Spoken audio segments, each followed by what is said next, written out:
John, मैं पिट्टा जावा. मैं पिट्टा जावा. John, you put 2 spoons of chocolate in the milk, fine. I am going to beat myself to death.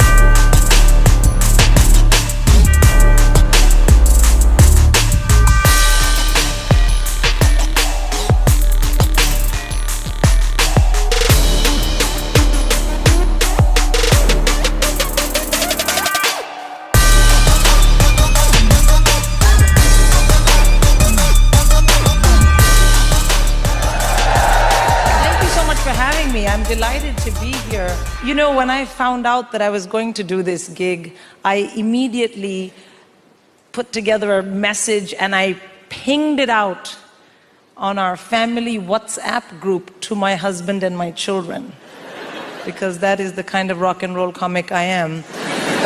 And my son, my teenage son, wrote back to me at once, and his message said, "Thug life chose you, brah."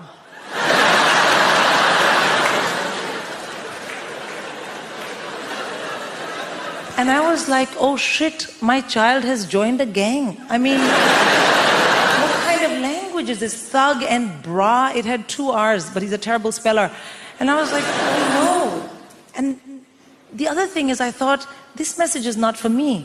This idiot has sent me a message by mistake, which is for a gang member. What if the next message is something much worse? And that really bothered me because, well, this was my moment. I am going to Apollo. Like, if I'm going to find out you're a criminal, can we do it next month?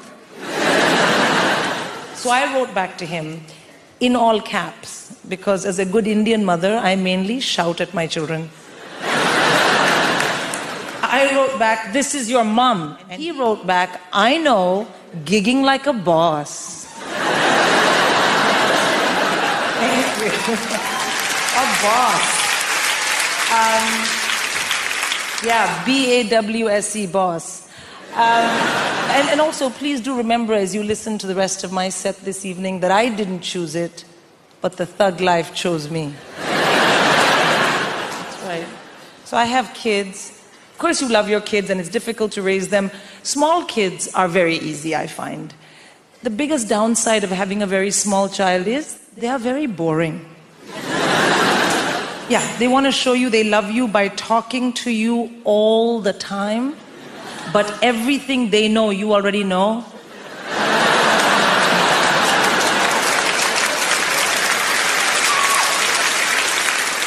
I mean, literally zero value add in any of those conversations. But you do it anyway because they're your kids, you know? And you know what people say, small kids, small problems, big kids, bigger problems. And the reason is that as your kids get older, you have to discipline them properly. And I find this very stressful because I'm born and raised in India. So what I consider robust, healthy, high quality parental discipline is frowned upon in this part of the world. That's not true, it's illegal. I know because I have checked.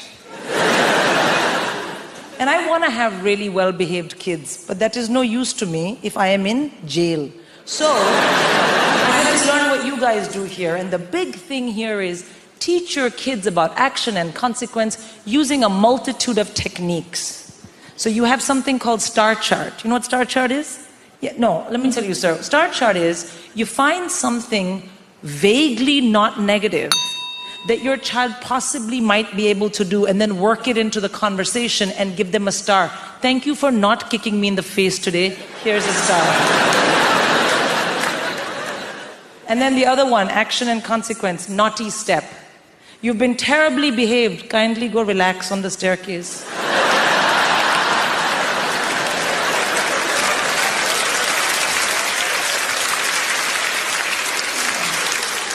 And I was like, I cannot get on board with this. So what do we have from my culture that I can somehow glom onto this so it makes sense to me. And then I thought, of course, our parents talk to us about action and consequence, but the way they do it is they implicate us from the time we're very young in their death. And then use this as a way to guide our behavior. Let me give you an example. Let me find someone who... Sir, what is your name? John. John, can I use your name for this? Okay. So John, imagine you're 4 years old and your mother will say to you, John, I told you to put 1 spoon of chocolate in the milk. Why have you put 2? Because you want me to die. Very effective with small children, you know. It focuses them. And John, your mother could be from anywhere in India. So if she was from Gujarat, she might say something like, John, beh chammach mukyo, mora loi piyo. John, you put 2 spoons of chocolate in your milk? Why are you drinking milk? Drink my blood. If she's from Punjab, she would say, John, 2 chammach paiye. Arey John, main pitta jawa. Main pitta jawa. John, you put 2 spoons of chocolate in the milk? Fine. I am going to beat myself to death. You please stay here and enjoy your milk. Yeah. My mom speaks Hindi, so what she would probably say is, Arey John, chammach kya tantana rahe ho? Chura uthao. John, why are you tinkling that teaspoon? Pick up the knife, you know it's what you want. Really good stuff. And it was working so well for me with my firstborn. Until when he was about 7, I got a phone call from his school. And the teacher said, could you and your husband please come in? Your son has some very specific anxieties. So I went. I didn't take my husband. My husband is Danish. Which is to say there is 0 overlap in our parenting techniques. Yeah, Danes. My husband's entire parenting repertoire is, darling, please be very, very, very happy. Here is some Lego.